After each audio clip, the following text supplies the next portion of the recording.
Well, good afternoon, everybody. Thank you all for joining us today to celebrate International Women's Day 2018, and what an amazing amount of energy there is in the room. Welcome to our Peter Mac sites, our other sites. Hello, I hope you can see and hear, and it's so fantastic to have you join us on this very special event. My name is Dale Fisher. I'm the Chief Executive of Peter MacCallum Cancer Centre. First of all, I'd like to start by acknowledging the traditional owners of the land on which we meet today and pay my respects to elders past and present. As a female CEO and leader, I think it's vitally important to ensure that we are an organisation of progressive change and social change, as well as an organisation of the future in terms of science and discovery for a cure for cancer. And it's really on our agenda every day, and every decision, every action. It's vitally important to have a gender lens on everything that we do. And today we're going to have a wonderful conversation about the issues about this year's 2018 International Women's Day theme, which is Press for Progress. So it's going to, the pay gap is going to take 200 years, and that's not acceptable. So I'm not going to say too much more other than say that I'll shortly invite the Peter Mac Board Chair, Maxine Morand, to begin the conversation. And then we will have a conversation with Louise Davidson, our Board Director. Then will be Maxine will make the presentation of the Leah Award. And then we'll have a Q&A that everyone can participate in. So it's a very exciting afternoon. So first of all, I'd like to introduce the wonderful Maxine. Maxine has a background in health, cancer research, government and management. And in 2002, Maxine was elected to the Victorian Parliament. And in 2007, as Minister for Children and Early Childhood Development and Minister for Women's Affairs, Maxine passionately advocated for women's equality of opportunity and led major legislative reform in women's health. Maxine served as CEO of Breast Cancer Network Australia, BCNA, between 2011 and 2014. Maxine was diagnosed and treated for breast cancer in 2011, giving her personal insight into the impact and management of a cancer diagnosis. Maxine is a professional fellow at Monash University and teaches in the School of Public Health and Preventative Medicine. Welcome, Maxine.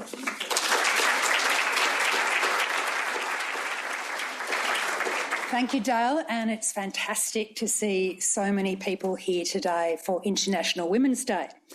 And I think it's important that we do come together on International Women's Day because we've got to press for progress, and that's the theme for the International Women's Day theme this year, because there's still so much to do and so far to go. Some people think we've gone too far, and now there's sort of a pushback against the Me Too sort of campaign, but I'm here to tell you we haven't gone far enough yet. I think we should continue to press for women's rightful participation, equal representation in all aspects of society. Women are still grossly underrepresented in our parliaments, both state and federal, in business and in other sectors. And I'll tell you a little personal story, and forgive me if you've heard this one before, but when I was appointed as Minister for Women's Affairs in 2007, at a time when there was only, on the ASX top 200 list of companies, only 9% of the board directors were women. So there was a lot to be done, and I was advocating for targets. But when I was first appointed minister, I was invited into the 3AW studios for the breakfast show, the Ross and John show. Anybody listen to that? Yeah. They're still there. So that was 11 years ago.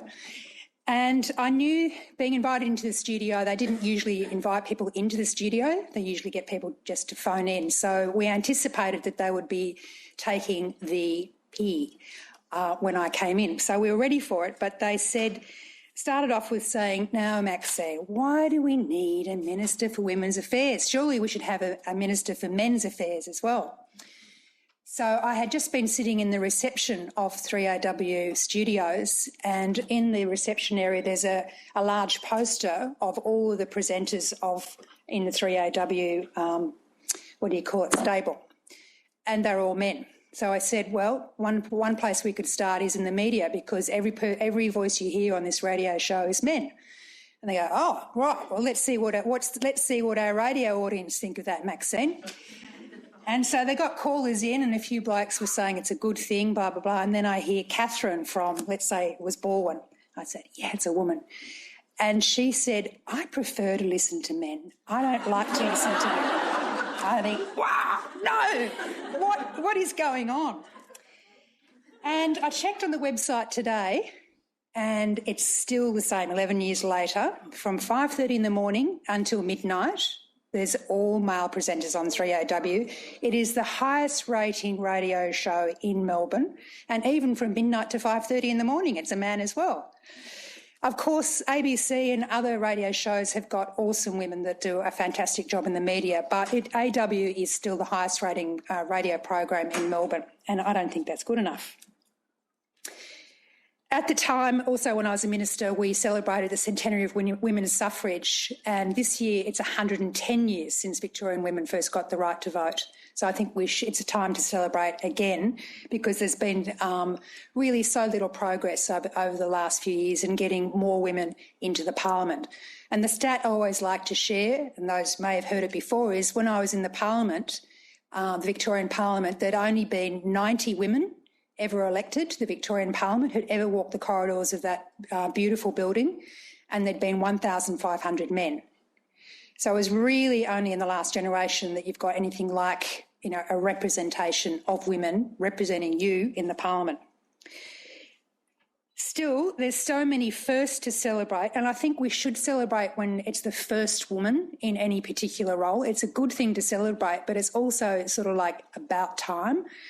And last year was the first woman Chief Justice of the High Court.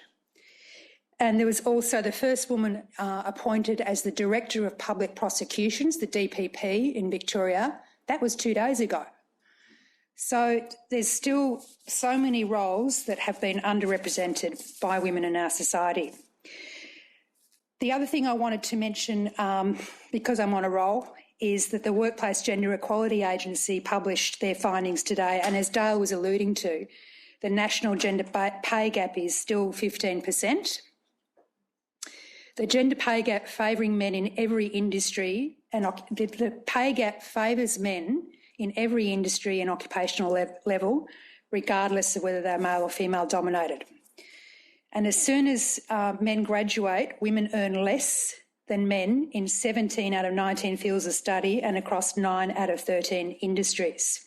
The biggest gap is in trades, and the smallest gap is in 8.4% in administrative roles. How can that even be possible? I'll give you another anecdote of a very, very good and close friend of mine, Sue, who's looking for, I wasn't going to say her name, who's looking for a new role in marketing, and she's just an incredible talent. And she said to me, I was on the phone with her this morning asking how's it going looking for a role, and she said, there's a really good role advertised at the moment, but the pay is too high, I don't think I'd get it. And I think, no, why would women consider that if the pay is too high they shouldn't go for it? But that is our problem, isn't it? Anyway, that's enough of that rant. I want to say something positive now, and that is health is doing better than most other sectors, and there is really fantastic leadership in this precinct. We've got 3 female CEOs, and Dale is a fantastic leader who does a lot of mentoring and supporting women in leadership roles and supporting their potential. And we've got 7 out of 9 of our executive women. But I'd have to say you should expect that to be so, because 70% of the workforce at Peter Mac is women. So it is quite logical and right that 7 out of 9 of our executive are women. I think more is need to be done in research, and I know Joe and his leadership team and Ricky, I don't know if Ricky's here, thank you for coming, Ricky, and they're working really hard on trying to improve the balance there.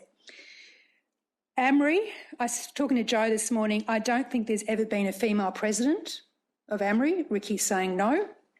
And there's 8 people on their board and only 2 of them are women. So clearly they need to do better. Is Lachlan here? Yeah, hi Lachlan. Someone pointed out your tweet. I didn't see it, I'm sorry. But good on you, absolutely. We do need to do more. And I think since 2011, Ricky's told me that 10 out of 21 group leaders have been women. But I think the Women in Science and Parkville Precinct project is a really good thing. And I can assure you that the board are very focused on ensuring gender equity in all levels of this organisation. You can tell that I'm passionate about it. So I'll leave it there, and today is really about celebrating amazing women in leadership roles in this organisation, which is such a very special place to work. So I'm now going to invite Dale back to introduce one of our other board members. Is that right? Oh, I'll do that. Okay.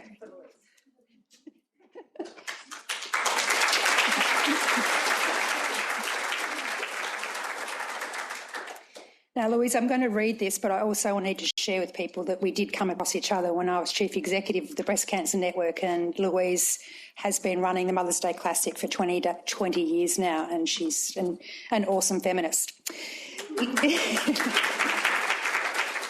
So Louise is on our board, and she's the Chief Executive of the Australian Council of Superannuation Investors, or ACSI. It's a collaboration of Australian and international superannuation funds that collectively manage more than $1 trillion in assets belonging to more than 18 million beneficiaries, shareholders.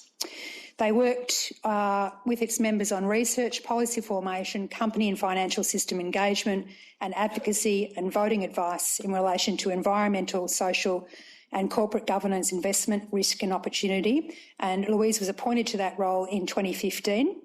And in 2015, she was also named Victoria's Local Hero in the Australian of the Year Awards for her really outstanding work as co-founder of the National Chair of the Mother's Day Classic and Run for Breast Cancer Research, which has so far raised a lazy $33 million for breast cancer research. Please welcome Louise.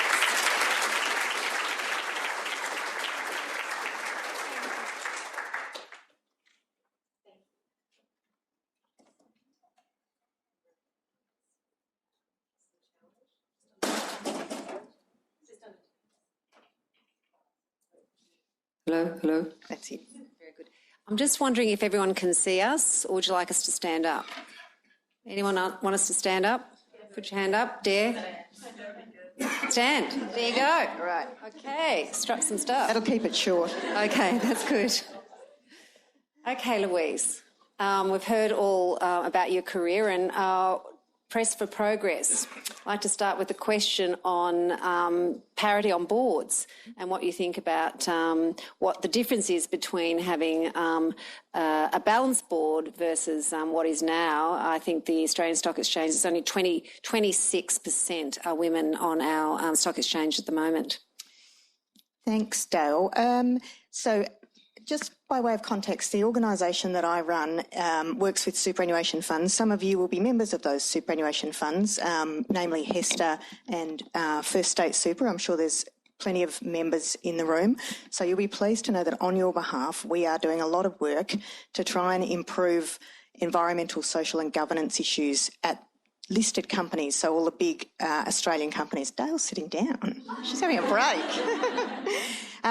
So just to give you a few bits of background information, we've been pressing these companies for about 5 or 6 years to increase their gender equity on their boards, and the progress has been, I can only describe as glacial.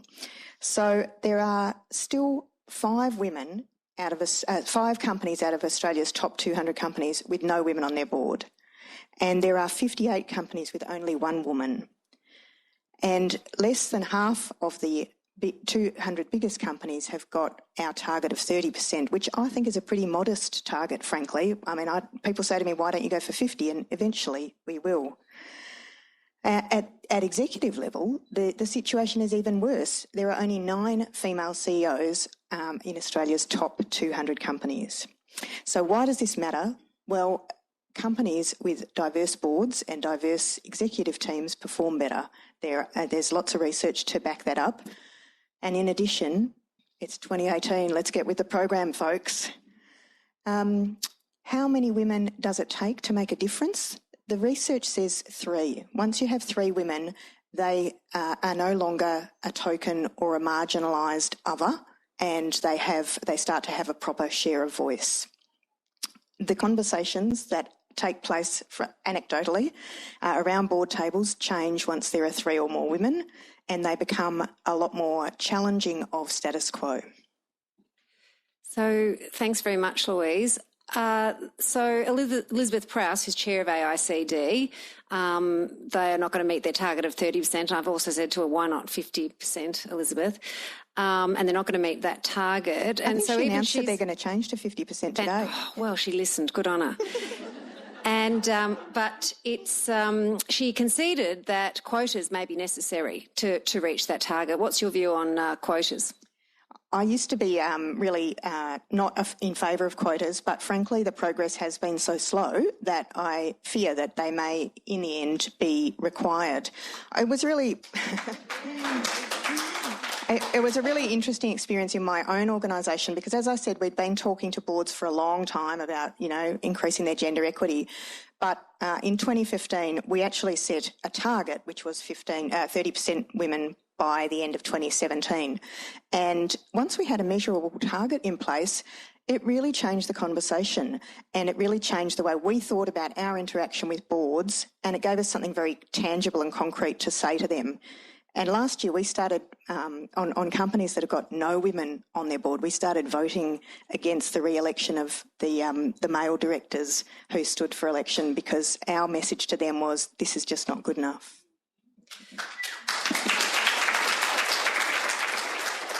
And just a reminder, that's your super funds behind all of that too. Yes.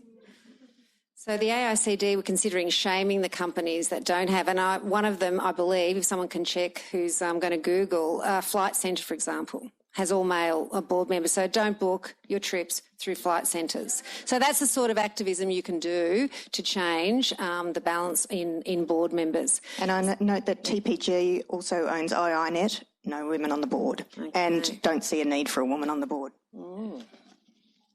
Okay. So what about role models, Louise? How important are role models to women when they are going, looking for examples of how to, not only boardrooms, but also leaders in organisations?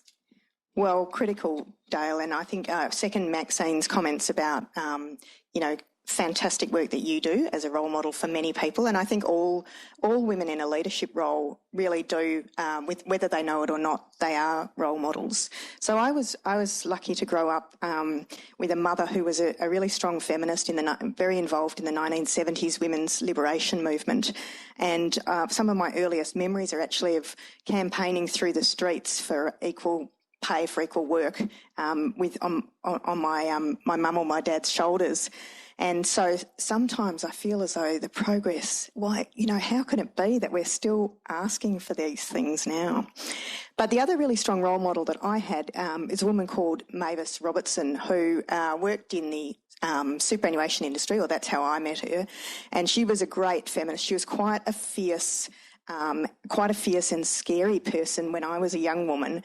But she and I ended up being great friends, and together we co-founded the Mother's Day Classic.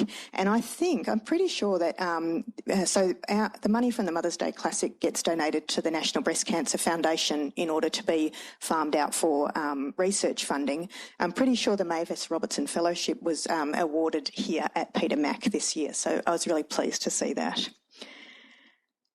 I might just mention, just on the topic of breast cancer and research, it's very dear to my heart because I was diagnosed with breast cancer 3.5 years ago, and my mother died of breast cancer when she was 52. And I was the main person who cared for her through her breast cancer treatment, and that's what prompted me to start the Mother's Day Classic.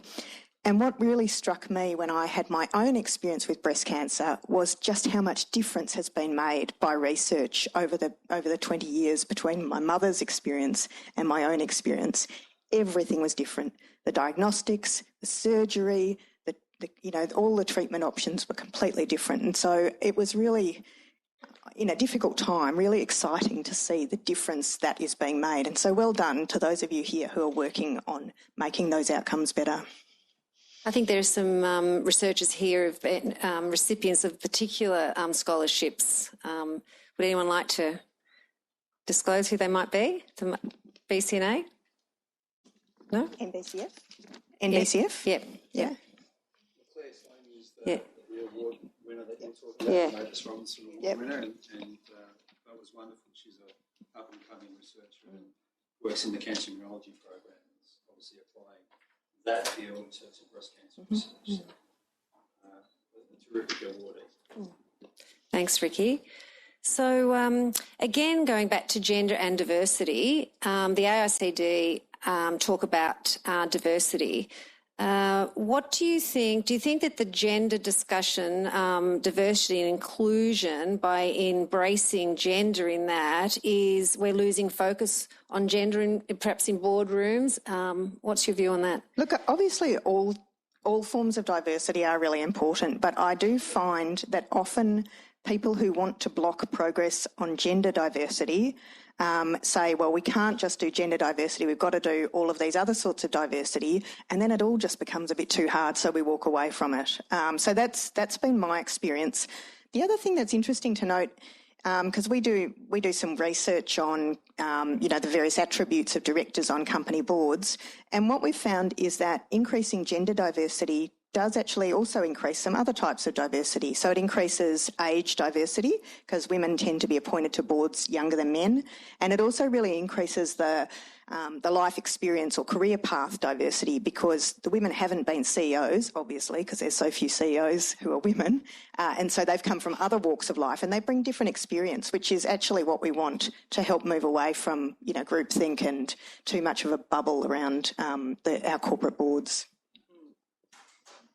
Middle-aged white men. Well, sometimes we have been known to call them male, pale and stale.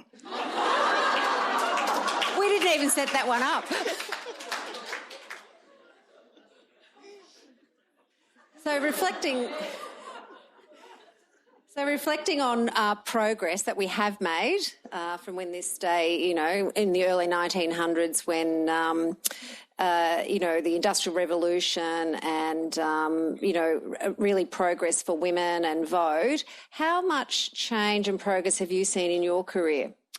The change has been really significant, and I think sometimes, a la the start of Maxine's remarks, it can be, you feel a little bit despairing and as though, how come we're still having this same conversation? But someone reminded me today that it was only in 1983 that the law was changed so that women no longer needed to get their husband's permission to get a passport. So that's actually not that long ago, really, when you think about the enormity of that. And I think in my working life, there's been a big increase in recognition of the importance of flexibility in people's careers, and there is a growing understanding that men need to take that flexibility as well. And so I hope that's something that's encouraged, I'm sure it is, at Peter Mac. I think the other thing I'd say is that over the last 4 or 5 years, there's been a really big step up from the blokes, and men have really stepped up to say, hang on, look, we don't want this inequality either. And so you've seen things like the Male Champions of Change, which is basically men in all different industries and types of academia, business, etc., who have said, we really want to support change here. We want to make sure that we are part of making this happen. And actually one of the things that the Male Champions of Change have sponsored is this idea of organisations taking the panel pledge. And the panel pledge is where your organisation refuses to participate in panels at conferences and discussions unless there is at least a woman on that panel, at least one woman. So I'm actually going to challenge you, Dale, that maybe Peter Mac might consider taking the panel pledge. Thanks, Louise. I have personally taken the panel pledge, and I have refused to participate in a conference or a debate professionally if there's not equal numbers. So I think that, Peter Mac should make that pledge. Hands up. Who supports that? Yay, unanimous. Fantastic. Thanks, Louise. And just a little unscripted question, if I may, and that sort of challenge is great in terms of mentoring and opening up. There's a lot of unconscious bias around, and I think as we live in a privileged world still, very advantaged, that we don't see the problems around us immediately because we are in a privileged situation, so encouraging people to think more broadly. And recently I talked to a group of mid-career lawyers, and I challenged them that they should think about who mentors them. And because there are a lot of males in, partnerships in law firms, particularly in Melbourne, I think everywhere, they, took in an audible gasp when I said, how many of you got female mentors or ever had one? And none of them had a female mentor. So I gave them a challenge and said, why don't you just shift to have a mixed and look for women that you can and work. And I think I've got a theory that because women are socialised to play a role, that once you are mentored by a woman, you become yourself and very powerful. And I've had some great feedback from that. So I challenge all of you to think about the gender of your mentors as you progress your thinking on gender diversity. So thank you very much, Louise. My pleasure. It was a great pleasure, and looks like we have a pledge commitment. Round of applause for Louise. Thanks.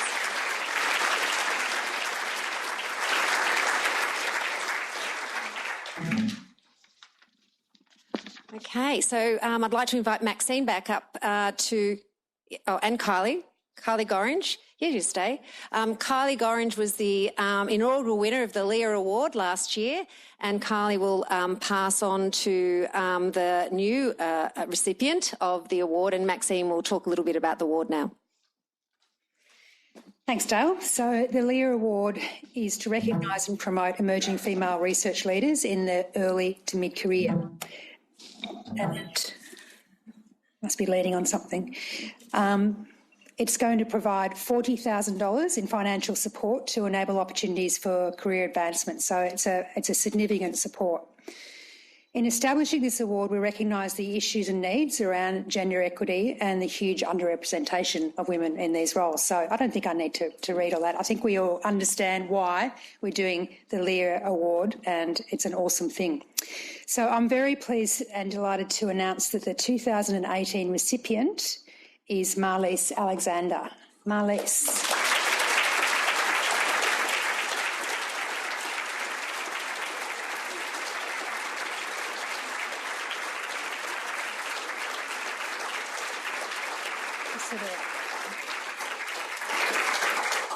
I'm not going to tell everybody why you've been chosen. Marliese is one of the few clinical pharmacists in Australia with a PhD and a Masters of Public Health, carrying out original research with impact for cancer patients. And I was just chatting outside to Marliese, and she was even thinking about doing an MBA as well. And I'm thinking, wow. Marliese's research focuses on the prevention of cancer associated with thromboembolism and a complication of cancer and anti-cancer treatment, and a leading cause of death in cancer patients receiving outpatient anti-cancer therapies. So it was a very wide and competitive field and very well-deserved recognition for you, Marliese. I also wanted to congratulate you and accept the award. We've done that part. And we also this year, and I must confess I wasn't involved in the panel, so thank you, Dale, for convening the panel and making sure this was done in time for International Women's Day. It's very important. There was another second highly commended nominee that the panel would like to recognise, and that's Elaine Sanij.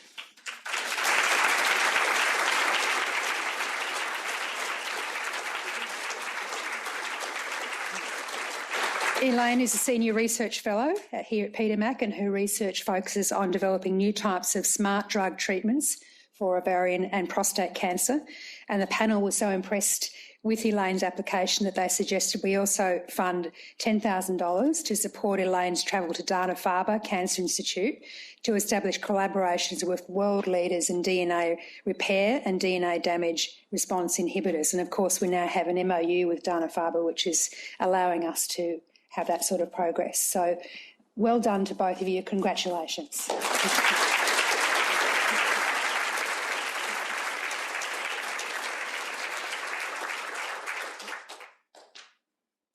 So I'd like to invite you all up on to the stage, which is not really a stage, either standing or sitting or both, to join in the conversation, to do a bit of a Q&A session. That'd be great. And next month we'll invite Marliese and Elaine to have a session on Women in Science panel. I'd like to invite you, and if people would like to participate as part of that panel, please let me know. Elaine, would you like to join us? So we'll stand. So, questions? Oh. Oh, yes, good idea. We've got another one. Yeah, I think it was a pretty amazing year, actually, for me, and I did a lot more than I would have, I think, in previous years. So in terms of things like, making decisions, shall I go to a conference? The answer is, well, I got the Lear Medal, of course I'm going to go. And so I did. So I went to 4 conferences last year, which was a lot for me. I don't usually get to that many because of, family commitments and so on. But I went to 2 national conferences and spoke at both of those, and 2 international conferences, including the San Antonio Breast Cancer Conference, which was phenomenal and great to go.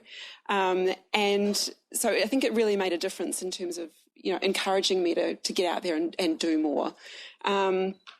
I did a few things that I also did that I might not have done if I hadn't had that bit of extra money to spend, was to get open access publishing for my work. And that was one of the things I said I was going to do, because I feel strongly that if someone's funding you to do some research, they should be able to read about it and not have to pay Elsevier's firewall or whatever it is that you have to pay.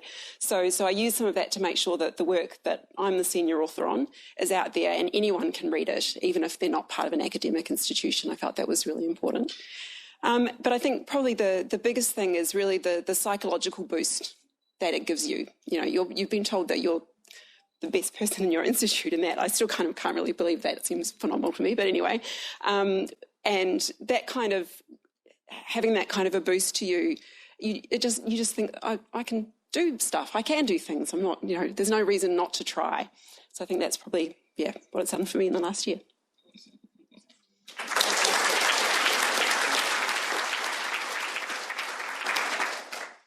Yes. I'd like to ask Harvey as well. What's one bit of advice that you would give to the new recipient of this award? The question, in case so the question was, what advice would I give to the new recipient? I think make the most of it as I did. Get out there and you become much more visible to other people, which, when you're a bit conservative like me, that was a bit like, don't shine the light, but get out there and make the most of it. I think that's important. And more generally, take the opportunities that come. I think it comes down to what you're saying as well earlier about lacking the confidence to do things. And I think that's when we just have to get over it and to say, I've just got to do it. If it doesn't quite work out, and at least I gave it a crack. And so, Marliese, do you want to talk a little bit what you might be doing with your award? Sure. I haven't exactly nutted out what I'm going to do yet, and I think just having the opportunity to think about making some decisions is really exciting. And I say it both with pride and also all of my training so far has been at Peter Mac. I've been here since I was an intern pharmacist, which is almost 8 years ago now. And slowly I've transitioned through and done all of my training here, which has been wonderful. And we talked a little bit about having mentors and the importance of having female leadership. And I think I couldn't go past without mentioning Dr. Kate Burberry, who's been my mentor for the past 5 or 6 years, both as a pharmacist, a clinician, and now as an independent researcher.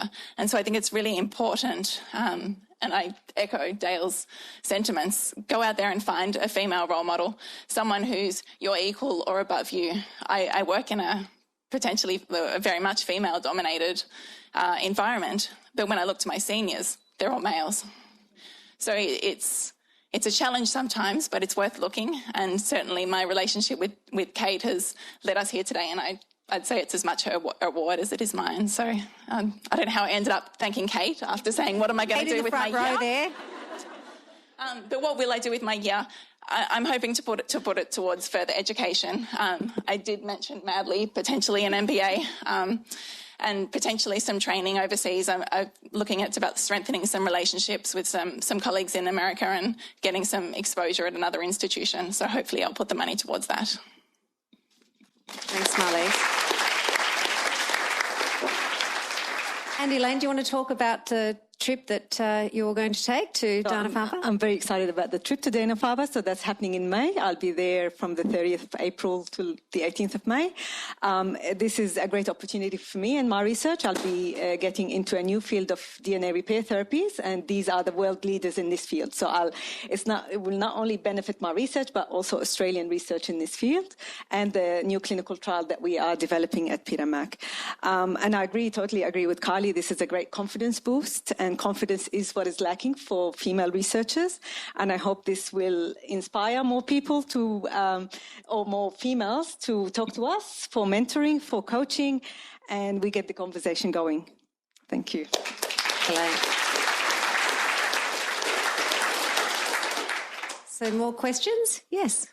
So mentoring has been mentioned a few times, and I couldn't agree more. Sorry, just talking about mentoring. So when I worked in Brisbane, I had two wonderful female mentors, and I'm probably here today thanks to them in some ways. I greatly benefited from that. Since I moved to Melbourne over 2 years ago now, I can say I haven't found exactly as much support. So I was wondering if you are aware of mentoring solutions in Victoria, or maybe at the Peter Mac especially, because I think anyone can greatly benefit from it. Specifically for women, obviously, that's what I'm aiming at. Louise, did you want to talk, or Maxine, about what mentoring models? Look, I think mentoring can be incredibly important and transformational. It is challenging for organisations because there's a lot of, both sides have to be really committed. But I know that it's something that Dale is passionate about and the board is very supportive of, and, that we are keen to think about what we can do. Dale, I don't know if you've got more detail that you can share. No, we don't even have a formal system of connection. It's very informal. So it's about how do you formalise the system. I've actually joined a new initiative, and it's called the Mentor Walk, where you walk once a month around the Tan, too early. And so what I find, I get a lot of requests, and it's very hard on that one-to-one, basis. But this, so you register, and then a group of women will walk with you. So you get your exercise in and you have a conversation together. And so I can give you the details of that, and you can join the Mentor Walk. And for those that want to register as a mentor and walk, we'll put that on the Peter Mac Connect again.